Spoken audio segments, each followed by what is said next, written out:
माँ मुझे कल 200 करोड़ का ऑर्डर मिलने वाला है। एक बार ही ऑर्डर मिल गया ना, फिर इससे कम के ऑर्डर लूंगा ही नहीं। क्या बात है बेटा, ये तो बहुत बड़ी खुशखबरी है, लेकिन कब तक तू पैसे के पीछे ही भागता रहेगा? अब तेरी उम्र हो गई है, शादी कर ले। माँ बस कल तक रुक जाओ, अगर वो ऑर्डर मुझे मिल गया तो मैं शादी जरूर कर लूंगा। अगले ही दिन आदित्य की लंदन वाले क्लाइंट के साथ मीटिंग हुई और उसे 200 करोड़ का ऑर्डर मिल गया। उसने अपने पूरे स्टाफ को पार्टी दी, घर आकर माँ को सारी बात बताई और अपने वादे के मुताबिक कुछ ही दिनों बाद आदित्य की शादी नेहा नाम की एक लड़की के साथ हो गई। सासू माँ, आज मेरी पहली रसोई की रस्म है, सारा खाना मैं खुद ही बनाऊंगी। मैडम आप हमारे होते हुए खाना कैसे बना सकती हैं? रामू काका, हम भले ही आज इतने बड़े बन गए हैं, लेकिन हम पुरानी रस्में नहीं भूल सकते। ये तो एक रस्म होती है जो बहू को ही करनी पड़ेगी। आप सिर्फ बहू की मदद कर देना। ठीक है मैडम। नेहा किचन में गई। उनका किचन बहुत बड़ा था। उसने तरह तरह के पकवान बनाने शुरू किए। धीरे धीरे 2 घंटे में उसने 56 भोग बनाकर तैयार कर दिए। जब नौकरों ने खाना टेबल पर लगाया तो खाने की महक से पूरा घर महक उठा। नेहा मैडम, ऐसा खाना तो आज तक हम भी नहीं बना सके। सबने खाना खाना शुरू किया। आदित्य और उसकी माँ तो अपनी उंगलियां चाटते रह गए। क्या बात है नेहा, रामू काका बिल्कुल सही कह रहे हैं। इतना स्वादिष्ट खाना तो आज तक इस घर में बना ही नहीं। बहू, कल हम पूरे मोहल्ले को पार्टी देंगे और खाना बनाने की जिम्मेदारी तेरी ही होगी। थैंक यू सासू माँ। खाना पीना खाकर सब सो गए। अगले दिन नेहा ने पूरे मोहल्ले के लिए सभी नौकरों की मदद से ढेर सारे अच्छे अच्छे पकवान बनाए। बड़े बड़े मिनिस्टर, बड़े बड़े बिजनेसमैन भी उस पार्टी में आए। सब खाना खाकर बहुत खुश हुए। मिस्टर आदित्य, अपने शेफ का मुझे नंबर दे दीजिए। इतना स्वादिष्ट खाना तो हमारा शेफ कभी बना नहीं सकता। भाई साहब, ये खाना न किसी शेफ ने बनाया है और न ही किसी होटल से मंगाया है, बल्कि ये खाना हमारी बहू ने अपने हाथों से बनाया है। क्या बात है बहन जी, इतने बड़े घर की बहू होने के बाद भी बहू के हाथों में इतना स्वाद है, मुझे तो यकीन ही नहीं हो रहा है। अगली सुबह माँ, शादी वादी तो हो गई, अब मुझे जो इतना बड़ा ऑर्डर मिला है उसे कंप्लीट करना है। मैं तो ऑफिस जा रहा हूँ। ठीक है बेटा। आदित्य अपनी कंपनी पहुंच गया। उसने अपने मैनेजर से कहा, मैनेजर साहब, हमें 200 करोड़ का प्रोजेक्ट 2 महीने के अंदर बनाकर उन्हें देना है। हमारे अकाउंट में कितना बजट होगा? सर, कंपनी के अकाउंट में तो ज्यादा से ज्यादा 110 या 120 करोड़ रुपए होंगे। मैनेजर साहब, हमें किसी भी कीमत पर यह 200 करोड़ का ऑर्डर 2 महीने के अंदर पूरा करना ही होगा, वरना इतनी बड़ी पार्टी दोबारा मिलना मुश्किल है। ऐसा करता हूँ, अपना घर और भोपाल वाली जमीन गिरवी रख देता हूँ। ऑर्डर कंप्लीट होते ही पैसे तो हमें मिल ही जाएंगे। सर, एक बार फिर से सोच लीजिए। मैं सोच समझकर ही बोल रहा हूँ मैनेजर साहब। अगले दिन उसने अपनी माँ और पत्नी को बिना बताए अपना घर, जमीन सब गिरवी रख दी और प्रोडक्शन शुरू कर दिया। आदित्य अपनी फैक्ट्री पहुंचा तो मैनेजर साहब काम करवा रहे थे। सारे वर्कर्स बहुत खुशी खुशी काम कर रहे थे। मैनेजर साहब, जल्दी से ये ऑर्डर कंप्लीट हो जाए, फिर मैं दूसरी जमीन लेकर एक और बड़ी फैक्ट्री डाल दूंगा। बिल्कुल सर, मैं भी यही सोच रहा था। ऐसे धीरे धीरे समय बीत रहा था। सारा माल बनकर लगभग तैयारी हो चुका था कि तभी अचानक एक रोज आदित्य की फैक्ट्री में आग लग गई और सारा माल जलकर राख हो गया। क्लाइंट ने आदित्य को फोन किया। मिस्टर आदित्य, 2 महीने से ज्यादा हो गए, अभी तक ऑर्डर कंप्लीट नहीं हुआ क्या? सर, एक्चुअली हमारी कंपनी में आग लग गई, जिससे सारा माल जलकर राख हो गया। What nonsense! इतनी बड़ी कंपनी के मालिक होकर इतनी लापरवाही कैसे कर सकते हो? अच्छा हुआ मैंने तुम्हें एडवांस नहीं दिया था, मेरा 2 महीना बर्बाद कर दिया तुमने। शुक्र मनाओ मैं तुम पर केस नहीं कर रहा हूँ। अब आदित्य लगभग बर्बाद हो चुका था। उसकी माँ और पत्नी दोनों बहुत परेशान थे। आप परेशान मत होइए, आप सही सलामत है, हमारे लिए तो वही बहुत है। बहू बिल्कुल सही कह रही है बेटा, दिमाग पर ज्यादा जोर मत डालो। तभी अचानक उसके घर कुछ आदमी आ गए। मिस्टर आदित्य, आपने ये घर गिरवी रखा हुआ था, जल्द से जल्द पैसा देकर ये घर वापस ले लीजिए, वरना हम आपके घर पर कब्जा कर लेंगे। मुझे बस थोड़ा सा वक्त दे दीजिए, अगर ये घर चला गया तो हम सड़क पर आ जाएंगे। 1 महीने से ज्यादा का समय मैं नहीं दे सकता। धमकी देकर वो लोग वहाँ से चले गए। बेटा, तूने हमारा घर भी गिरवी रख दिया और हमें बताया तक नहीं। माँ, मैं आप लोगों को परेशान नहीं करना चाहता था और इतना बड़ा ऑर्डर मैं किसी भी कीमत पर कंप्लीट करके देना चाहता था, इसलिए मजबूरी में मुझे ये घर गिरवी रखना पड़ा। मुझे माफ कर दो माँ। अरे माफ तो कर ही दूंगी बेटा, लेकिन अब हम करेंगे क्या? ऐसे दिन बीत रहे थे, उन्हें कुछ भी समझ नहीं आ रहा था। फिर एक रोज नेहा ने आदित्य और अपनी सास से कहा, सासू माँ, आपको याद है मेरे हाथ का बना खाना पूरे मोहल्ले को, बड़े बड़े बिजनेसमैन को, सबको कितना पसंद आया था? तो क्यों ना हम टिफिन सर्विस का बिजनेस शुरू करें? मैं अपने गहने बेच दूंगी इस बिजनेस के लिए। नेहा, हमारा सोसाइटी में इतना बड़ा नाम है, हम टिफिन सर्विस शुरू करेंगे तो लोग क्या कहेंगे? और अगर हम सड़क पर आ गए तो लोग क्या कहेंगे? बहू चल, हम दोनों मिलकर टिफिन सर्विस शुरू करते हैं। नेहा ने अपने गहने बेचकर अपनी सास के साथ टिफिन सर्विस का काम शुरू कर दिया। घर के बाहर एक बोर्ड भी लगा दिया जिससे कुछ लोग खुद ही टिफिन लेने आ जाते थे। इसके अलावा सुबह शाम दोनों सास बहू हॉस्टल में भी टिफिन देने जाया करती थी। काम उनका ठीक ठाक चलने लगा था। फिर एक रोज एक फूड इंस्पेक्टर उनके घर आ टपका। हम लोग फूड इंस्पेक्शन के लिए आए हुए हैं, जल्दी से अपना लाइसेंस दिखाइए और तुम लोग जल्दी से इनका खाना चेक करो, देखो कोई गड़बड़ी तो नहीं है। सर, हमने लाइसेंस के लिए अप्लाई कर दिया था, बस 1-2 दिन में आता ही होगा।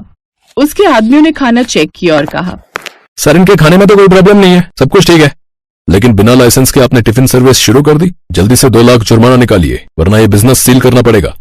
ऐसा मत कीजिए इंस्पेक्टर साहब, हमारी स्थिति बहुत खराब चल रही है और हमारे मोहल्ले के आसपास बहुत सारे पुराने टिफिन सर्विस वाले हैं जिनका लाइसेंस नहीं बना, फिर भी वो कई सालों से अपनी टिफिन सर्विस चला रहे हैं। मुझे मेरा काम मत सिखाइए, अगर पैसे नहीं है तो आज से अभी से आपका धंधा बंद। आप दोनों को मैं ब्लैक लिस्टेड कर देता हूँ, फिर कोई आपसे टिफिन नहीं लेगा। मैं अपनी कार बेचकर इन्हें पैसे दे देता हूँ, क्योंकि अगर ये काम बंद हो गया तो हम सड़क पर आ जाएंगे। सर कल आप आकर पैसे ले जाना। ठीक है, जब तक पैसे नहीं दे देते टिफिन लेकर बाहर मत निकलना। इतना बोलकर वो चला गया। अगले दिन आदित्य ने अपनी कार बेचकर फूड इंस्पेक्टर को पैसे दे दिए और उनका टिफिन का काम फिर से चलने लगा। बहू चल, आज हमें खन्ना इंडस्ट्रीज में मीटिंग करनी है। अगर उन्हें हमारा खाना पसंद आ गया तो हर महीने लाखों की कमाई सिर्फ उसी कंपनी से होने लगेगी हमारी।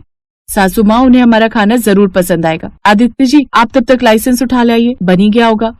ठीक है नेहा। दोनों सास बहू खन्ना साहब के पास पहुंची। उन्होंने खाना टेस्ट किया। क्या बात है, ऐसा खाना तो बड़े से बड़े होटल में भी नहीं मिलता। कल से हर दिन 500 टिफिन भिजवा दीजिएगा। Thank you so much sir, कल से टिफिन पहुंच जाएंगे। खुशी खुशी सास बहू बाहर आ गई। लेकिन बहू, तूने हाँ तो बोल दिया, लेकिन 500 टिफिन खाना बनाने का हमारे पास बजट नहीं है। सासू माँ, ये सब घर चलकर सोचते हैं। वहीं दूसरी तरफ आदित्य लाइसेंस लेकर जब घर लौट रहा था तभी उसने उसी इंस्पेक्टर को देखा। आदित्य उसका पीछा करने लगा। वो किसी दूसरे टिफिन सर्विस वाले के यहाँ घुसा और उससे कुछ पैसे लेने लगा। तभी आदित्य ने उसका वीडियो बना लिया। आप हर महीने मुझे ऐसे ही पैसे देते रहिए, फिर आप खाने में चाहे जो मिलाइए, लाइसेंस बनवाइए या ना बनवाइए, कोई दिक्कत नहीं, मैं सब देख लूंगा, ठीक है। पैसे लेकर जैसे ही फूड इंस्पेक्टर बाहर निकला, आदित्य ने उसे रोक लिया। आदित्य ने उसे वो वीडियो दिखा दिया। मैं ये वीडियो आपके सीनियर को भेजने वाला हूँ। अरे नहीं, ऐसा मत करना, तुम अपने 2 लाख वापस ले लो, पर ऐसा मत करना वरना मेरी नौकरी चली जाएगी।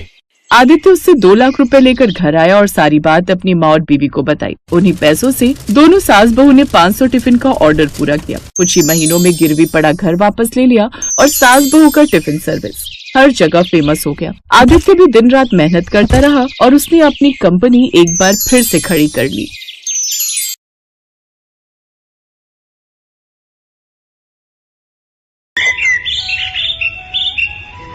गांव में पली बढ़ी रीना की शादी शहर में रहने वाले सुमित से हो जाती है। रीना अपने पति सुमित और सास सरला के साथ खुशी खुशी रहती है। गरीबी में पली बढ़ी रीना एक जुगाड़ू लड़की थी और हर काम में उसके जुगाड़ लगाने से उसकी सास बड़ी परेशान थी। एक दिन सरला अपनी बहू रीना से कहती है, रीना बहू, देख तो मैं बाजार गई थी तो ये तकिए के नए कवर लाई हूँ। वो क्या है ना, पुराने वाले फट गए थे। जानती हूँ माँ जी, इसलिए मैंने पुराने रखे सभी कवर को जोड़कर नया कवर बना दिया। ओह अच्छा, मैं तो भूल ही गई थी कि मेरी बहू तो जुगाड़ू है, वो हर चीज में कोई न कोई जुगाड़ लगा ही लेती है। अच्छा, अब इन नए कवर को अलमारी में रख दे, कोई मेहमान आएगा तब निकाल लेंगे इसको। ऐसे ही कुछ दिन बीत जाते हैं। फिर एक रोज सरला और सुमित डिनर करने के लिए बैठे होते हैं। रीना गर्मा गर्म रोटी पकाकर उन्हें खिला रही होती है, लेकिन थोड़ा वक्त बीत जाता है तो रीना रोटी लेकर नहीं आती। तब सुमित उसे आवाज देते हुए कहता है, अरे रीना कहाँ रह गई, जल्दी रोटी लाओ ना, मेरी रोटी खत्म हो गई है। उधर रसोई में रोटी पका रही रीना सोचती है, हे भगवान, इस गैस सिलेंडर को भी अभी खत्म होना था। उधर माँ जी और सुमित जी रोटी का वेट कर रहे हैं, अब यूं आधे पेट उन्हें उठाना सही नहीं रहेगा। सोच रीना सोच, अपना ही कोई जुगाड़ सोच फिर से। इतना कहकर रीना छत पर रखी कुछ लकड़ियां ले आती है। फिर 4 ईंटों का चूल्हा बनाकर उसमें रोटी सेकती है और फिर गर्मा गर्म रोटी पकाकर सबको खाने को देती है। फिर अगले दिन सुबह सरला अपनी बहू की मदद के लिए रसोई घर में जाती है तो देखती है कि उसकी बहू बर्तन राख से धो रही होती है। अरे बहू, ये क्या कर रही है, तू राख से बर्तन धो रही है? हाँ माँ जी, अभी देखिएगा सारे बर्तन कैसे चमक जाएंगे। अरे हमारे गांव में तो साबुन कहाँ होता था, हम तो राख से ही बर्तन धोते थे। बर्तन में भी चमक आ जाती है, साथ ही साबुन के पैसे भी बच जाते हैं। हाँ हाँ, वो सब तो ठीक है, पर एक बात बता, तू ये राख लाई कहाँ से? अब क्या बताऊं मैं आपको, कल रात को जब आप डिनर कर रहे थे तो सिलेंडर खत्म हो गया था और खाने के बीच से आपको उठाना मुझे सही नहीं लगा, इसीलिए मैं छत पर रखी लकड़ियां ले आई और 4 ईंट से चूल्हा बनाकर आप लोगों के लिए रोटियां सेक दी। हे भगवान, बहू तुझे पता भी है लकड़ियां कितनी महंगी हैं। वो लकड़ियां तो मैंने लोहरी पर जलाने के लिए रखी थी और तूने उनसे चूल्हा ही जला दिया। अरे माँ जी, खाना खाओगी तभी तो लोहड़ी देख पाओगी ना। अरे मेरी जुगाड़ू बहू, घर पर एक और सिलेंडर भरा हुआ रखा था, तू उसे लगा लेती ना। माँ जी आप तो जानती ही हैं मुझे सिलेंडर लगाना नहीं आता और खाने के बीच आप लोगों को उठाना जरूरी नहीं समझा। हाँ, कह तो तू बिल्कुल सही रही है, मैं तो भूल ही गई थी कि मेरी बहू को तो सिर्फ जुगाड़ लगाना आता है, दिमाग चलाना तो उसे आता नहीं। ये कहकर सरला वहाँ से चली जाती है। फिर एक दिन सुमित को ऑफिस जाने के लिए देर हो रही होती है तो वो जल्दी में नाश्ता करता है कि तभी पास में रखा पानी का गिलास उसके फोन पर गिर जाता है। ओह नो, ये क्या हो गया? क्या हुआ सुमित जी?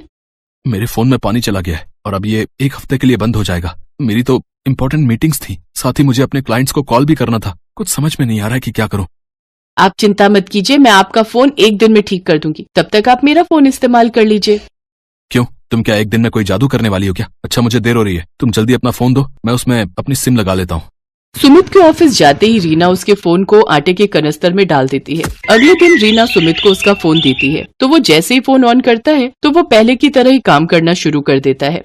अरे वाह रीना, अब तुमने कौन सा जुगाड़ लगाया इसे ठीक करने में?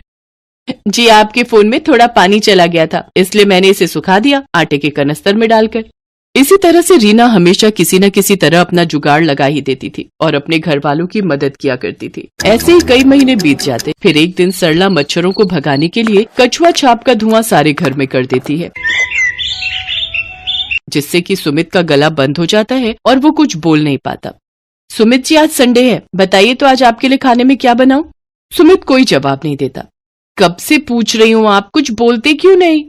इसके बाद सुमित उसे एक पेपर पर लिख कर देता है कि घर में माँ ने कछुआ छाप जलाई थी, मुझे उससे बहुत एलर्जी है, जिस वजह से मेरी आवाज बंद हो गई है और अब इसे खुलने में 3-4 दिन लग जाएंगे। क्या 3-4 दिन? आप देखिए मैं आपका गला 1 दिन के अंदर ही कैसे ठीक कर देती हूँ। मैं अभी आपके लिए काढ़ा बना कर लाती हूँ, उसे आप दिन में 2 से 3 बार पियेंगे ना तो जल्दी से ठीक हो जाएंगे। ये कहकर रीना किचन में काढ़ा बनाने चली जाती है। दूसरी तरफ सरला को याद आ जाता है कि उसके बेटे को तो इस धुएं से एलर्जी है। हे राम, आज मेरे बेटे को मेरी भूल की वजह से काढ़ा पीना पड़ेगा। वो किचन में जाती है और रीना से कहती है, अरे बहू ये तू क्या कर रही है? सुमित को जब तक डॉक्टर की दवाई दिलवा कर नहीं लाएंगे वो ठीक नहीं होगा। तुम्हारा ये काढ़ा किसी काम का नहीं है। माँ जी ये काढ़ा बहुत ही कमाल की चीज है, आप बस मुझे 1 दिन का वक्त दो। अगर 1 दिन में इनकी आवाज वापस नहीं आती तो फिर हम इन्हें डॉक्टर के पास ले जाएंगे। सरला के लाख समझाने के बावजूद भी रीना उसकी एक नहीं सुनती और अपने पति को दिन में 2-3 बार काढ़ा बनाकर पिलाती है। अगली सुबह जब सुमित सोकर उठता है तो उसकी आवाज वापस आ चुकी होती है। अरे वाह, क्या कमाल है रीना तुम्हारे जुगाड़ में। इतनी जल्दी तो मैं डॉक्टर की दवाई से भी ठीक नहीं हो पाता जितनी जल्दी इस काढ़े से हो गया। देखा माँ, तुमने रीना के जुगाड़ का कमाल। हाँ हाँ बेटा, तू सही कह रहा है, तेरी आवाज तो पहले की तरह ही ठीक हो गई। मानना पड़ेगा बहू के जुगाड़ को, ये इस बार भी काम आ ही गया। अब तो मुझे बहू के जुगाड़ पर पूरा भरोसा हो गया है, ये हमें हमेशा सही फल ही देता है। तो मान गए ना आप लोग मेरे जुगाड़ को कि ये कोई नुकसान नहीं देता और हमेशा सही वक्त पर काम आता है? हाँ हाँ मेरी जुगाड़ू बहू। ये कहते ही सभी जोर जोर से हंसने लगते हैं।